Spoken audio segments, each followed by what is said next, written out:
नमस्कार। आज के इस विशेष विश्लेषण में आपका स्वागत है। आज हम एक ऐसे मुद्दे पर बात कर रहे हैं, बल्कि उसकी तह तक जाने की कोशिश कर रहे हैं, जिसने हाल में काफी सुर्खियां बटोरी हैं। ये है सोनम वांगचुक से जुड़ा विवाद। हमारे पास देखिए एक स्रोत है, एक लेख का हिस्सा कह सकते हैं, जो इस पूरे मामले पर एक खास नजरिया पेश करता है। तो हमारा काम आज ये है कि स्रोत में जो तर्क दिए गए हैं, जो दावे हैं, जो भावनाएं हैं, उनको जरा खोलें, समझें, परत दर परत। तो चलिए शुरू करते हैं फिर। ये स्रोत सोनम वांगचुक को कैसे दिखाता है, उनके क्या योगदान बताता है, और फिर वो बड़ा सवाल कि स्रोत के मुताबिक ऐसे व्यक्ति को, मतलब कथित तौर पर देशद्रोही क्यों कहा जा रहा है, इसके पीछे स्रोत क्या कारण देता है और क्या प्रतिक्रियाएं दर्ज हुई हैं, स्रोत आखिर में क्या चाहता है, इन सब पर हम एक एक करके बात करेंगे। अच्छा, तो स्रोत की शुरुआत ही बड़े मजबूत तरीके से होती है ना? सोनम वांगचुक का जो देश के प्रति समर्पण है, उसे सामने रखते हुए इसमें उनके कुछ खास कामों का जिक्र है ना? बिल्कुल। स्रोत उन्हें एक ऐसे व्यक्ति के तौर पर दिखाता है जिसने, आप कह सकते हैं, अपना जीवन देश सेवा में लगा दिया। और ये सिर्फ हवाई बातें नहीं है।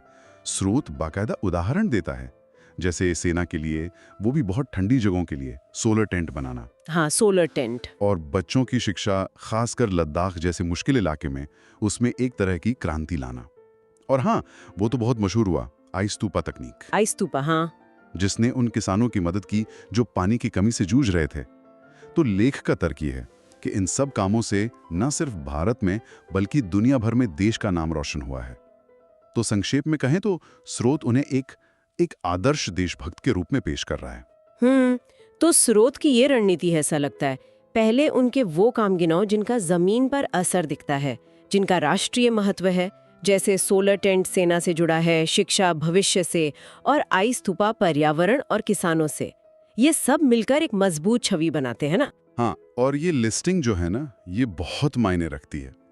स्रोत सिर्फ ये नहीं कह रहा कि वो एक अच्छे इंसान है, बल्कि उनकी ये जो विशिष्ट योगदान है, उनको गिनवा कर देशभक्त वाले दावे को वजन दे रहा है, उसको पुख्ता कर रहा है। इस नजरिए से देखें तो उनके काम का असर स्थानीय भी है, राष्ट्रीय भी है और अंतर्राष्ट्रीय भी। और ये जो पृष्ठभूमि स्रोत तैयार कर रहा है, ये उसके अगले तर्क के लिए बहुत महत्वपूर्ण है।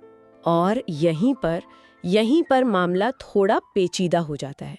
जैसा कि स्रोत बताता है, इसी व्यक्ति पर देशद्रोही होने का लेबल लगाया जा रहा है। ये जो विरोधाभास है, ये तो वाकई चौंकाने वाला है, खासकर उन योगदानों को देखते हुए जिनका हमने अभी जिक्र किया। तो स्रोत के हिसाब से ये अचानक से क्यों हुआ, कैसे हुआ? यहीं पर देखिए, स्रोत अपने मुख्य तर्क पर आता है। लेख का कहना है कि ये सब इसलिए शुरू हुआ क्योंकि सोनम वांगचुक ने आवाज उठाई, लद्दाख के लोगों की आवाज, और सरकार को उसका अपना ही एक, कह लीजिए, पुराना वादा याद दिलाया। ये वादा था लद्दाख को संविधान की 6ठी अनुसूची, मतलब 6th शेड्यूल में शामिल करने का। 6ठी अनुसूची, हाँ, ये शब्द बार बार सुनने में आ रहा है।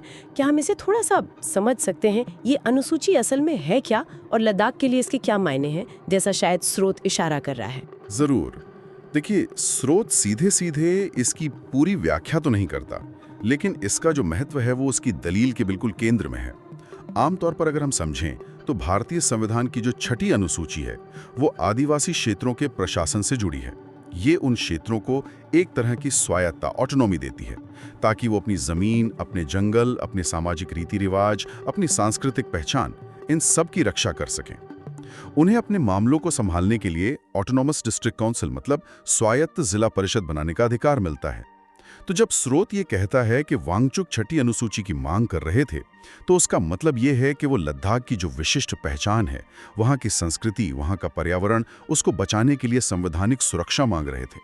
और एक ऐसा वादा जो उन्हें स्रोत के अनुसार पहले किया गया था। अच्छा, तो मतलब ये मांग लद्दाख की पहचान और उसके भविष्य की सुरक्षा से जुड़ी थी स्रोत के हिसाब से, और इसी मांग के जवाब में उन्हें कथित तौर पर देशद्रोही कहा जाने लगा। और ये बात और गहरा जाती है जब हम ये देखते हैं कि स्रोत किस तरह की प्रतिक्रियाओं का जिक्र कर रहा है।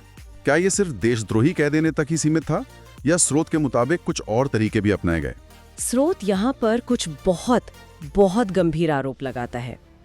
लेख में साफ कहा गया है कि वांगचुक को सिर्फ लेबल नहीं लगाया गया, बल्कि उन पर शक जताया गया कि वो विदेशी एजेंट है। उनका जो शांतिपूर्ण विरोध प्रदर्शन था उसको एक खास राजनीतिक दल मतलब कांग्रेस से जोड़ने की कोशिश की गई। और बात इससे भी आगे बढ़ी।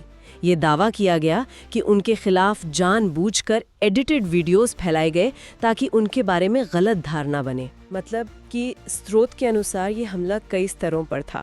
एक तो व्यक्तिगत चरित्र पर सवाल उठाना, विदेशी एजेंट, दूसरा उनकी मांग को राजनीतिक रंग देना, कांग्रेस का प्रदर्शन, और तीसरा जानकारी को ही मैनिपुलेट करना मतलब तोड़ मरोड़ देना, एडिटेड वीडियो। ये तो एक पूरी रणनीति जैसी लगती है। बिल्कुल। स्रोत इन अलग अलग तरीकों का जिक्र करके शायद यही दिखाना चाह रहा है कि ये कोई अचानक हुई घटना नहीं थी, बल्कि एक सोचा समझा प्रयास था। विदेशी एजेंट कहना उनकी नीयत पर शक पैदा करता है। कांग्रेस का प्रदर्शन कहना उनकी मांग की जो गंभीरता है उसको कम करके उसे पक्षपातपूर्ण दिखाने की कोशिश है, ऐसा स्रोत का मानना है। और एडिटेड वीडियो का आरोप तो सीधा सीधा दुष्प्रचार, मिस इन्फॉर्मेशन फैलाने का आरोप है। स्रोत इन सब को उनकी विश्वसनीयता घटाने और उनकी आवाज को कमजोर करने के हथकंडों के तौर पर पेश करता है। अच्छा, और इसी संदर्भ में स्रोत एक ऐतिहासिक तुलना भी करता है। महात्मा गांधी और चौरी चौरा कांड का जिक्र आता है। ये थोड़ा अनपेक्षित सा लगता है। स्रोत इस तुलना का इस्तेमाल कैसे कर रहा है, इसका क्या महत्व बताया गया है? हाँ, ये तुलना थोड़ी ध्यान खींचती है। अगर हम इससे बड़ी तस्वीर में देखें तो स्रोत इस तुलना का इस्तेमाल एक खास मकसद से कर रहा है, ऐसा लगता है। आपको याद होगा, चौरी चौरा में जब हिंसा हुई तो गांधी जी ने असहयोग आंदोलन वापस ले लिया था। स्रोत का कहना है कि ठीक उसी तरह जब सोनम वांगचुक के विरोध के दौरान हिंसा की कोई घटना हुई या शायद होने का डर था, तो उन्होंने भी तुरंत और बिल्कुल साफ शब्दों में हिंसा की निंदा की, शांति की अपील की। स्रोत का तर्क है कि वांगचुक ने गांधीवादी रास्ता अपनाया। तो ये तुलना ये दिखाने के लिए है कि उनके इरादे शांतिपूर्ण थे, कि वो हिंसा के सख्त खिलाफ थे। हाँ, स्रोत इसी तरह से इसे पेश करता है। वो कहता है कि वांगचुक का ये रुख बिल्कुल साफ था, वो शांति चाहते थे। इसके बावजूद उन्हें कथित तौर पर बिना किसी ठोस सबूत के हिरासत में लिया गया या नजरबंद किया गया। गांधी जी का उदाहरण देकर स्रोत एक तरह से वांगचुक के नैतिक पक्ष को मजबूत करने की कोशिश कर रहा है और सवाल उठा रहा है कि भाई जब उन्होंने हिंसा का रास्ता नहीं अपनाया तो उनके साथ ऐसा व्यवहार क्यों हुआ। ये तुलना उनके खिलाफ हुई कार्रवाई को और ज्यादा अन्यायपूर्ण दिखाने का एक तरीका है, जैसा स्रोत हमें बता रहा है। इसमें यह बात भी है कि ये सब बिना किसी ठोस सबूत के हुआ, जो स्रोत के मुताबिक कानूनी प्रक्रिया पर भी सवाल खड़े करता है। समझ गए। तो ये स्रोत की तरफ से एक भावनात्मक और एक नैतिक तर्क बनाने की कोशिश है। अब लेख के अंत की तरफ बढ़ते हैं। स्रोत वहाँ कुछ सीधे सवाल पूछता है और एक अपील भी करता है। ये पाठकों तक क्या संदेश पहुँचाना चाह रहा है आखिर में? हाँ, स्रोत का जो अंत है वो काफी सीधा है और भावनात्मक भी। वो कुछ ऐसे सवाल पूछता है जो सीधे चुभते हैं, जैसे क्या सच्चे देशभक्तों के साथ ऐसा ही सलूक होना चाहिए? क्या यही हमारा लोकतंत्र है? ये सवाल सीधे पाठक की भावनाओं को, उनके न्याय के बोध को जगाने की कोशिश करते हैं, ऐसा लगता है। और फिर एक बिल्कुल स्पष्ट अपील है, लोगों से आवाज उठाने का आग्रह, खासकर सोशल मीडिया पर सक्रिय होने का। इसमें बाकायदा हैशटैग्स भी बताए गए हैं, आई सपोर्ट सोनम वांगचुक और जस्टिस फॉर लद्दाख। तो इस अंतिम हिस्से का क्या मतलब निकाले हम? स्रोत इस पूरे मामले को किस तरह फ्रेम कर रहा है, किस नजरिए से देख रहा है? मुद्दे से जोड़ रहा है कि हमारे समाज में असहमति को, डिसेंट को, खासकर जब वो सरकार को उसके अपने वादे याद दिलाने से जुड़ी हो, उसे कैसे देखा जा रहा है और उसके साथ कैसा व्यवहार हो रहा है। स्रोत इसे सच्चे देशभक्तों के सम्मान का मामला बना रहा है, लोकतांत्रिक अधिकारों का, न्याय की लड़ाई का मामला बना रहा है। और अंत में जो हैशटैग्स के साथ लोगों से जुड़ने की अपील है, वो इसे एक तरह का जन अभियान बनाने का प्रयास लगता है, जिसमें आम नागरिक की भागीदारी को महत्वपूर्ण माना जा रहा है। स्रोत का अंतिम संदेश यही है, चुप मत रहिए। तो आज हमने इस एक स्रोत के नजरिए से सोनम वांगचुक से जुड़े हालिया विवाद को समझने की कोशिश की। हमने देखा कि ये लेख कैसे उनके योगदानों को पहले सामने रखता है, फिर कैसे ये छठी अनुसूची की मांग और उसके बाद हुए कथित घटनाक्रम को जोड़ता है। स्रोत सरकार या अधिकारियों पर किस तरह के आरोप लगाता है, गांधी जी से तुलना करके क्या साबित करना चाहता है और अंत में पाठकों से क्या अपील करता है। हाँ, ये याद रखना बहुत ज़रूरी है कि हमने सिर्फ वही जानकारी और तर्क आप तक पहुंचाए हैं जो इस खास स्रोत में मौजूद थे।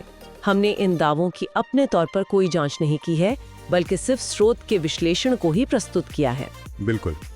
और ये विश्लेषण एक बहुत ही कह सकते हैं महत्वपूर्ण सवाल हमारे सामने छोड़ जाता है। स्रोत एक ही व्यक्ति की दो बिल्कुल अलग विपरीत तस्वीरें पेश करता है। एक तरफ राष्ट्र निर्माता और दूसरी तरफ कथित राष्ट्र विरोधी। यह हमें सोचने पर मजबूर करता है कि हमारे समाज में, हमारी व्यवस्था में असहमति को, खासकर जब वो सरकार के ही पिछले वादों से जुड़ी हो, उसे किस नजरिए से देखा जाता है, उस पर प्रतिक्रिया क्या होती है। स्रोत का पक्ष तो साफ तौर पर सोनम वांगचुक के समर्थन में है और वो उनकी स्थिति को अन्यायपूर्ण बताता है। ये निश्चित रूप से एक ऐसा विचारणीय बिंदु है जिस पर श्रोता चाहें तो और जानकारी जुटा सकते हैं, शायद दूसरे स्रोतों को भी देख सकते हैं और अपनी एक ज्यादा व्यापक समझ बना सकते हैं।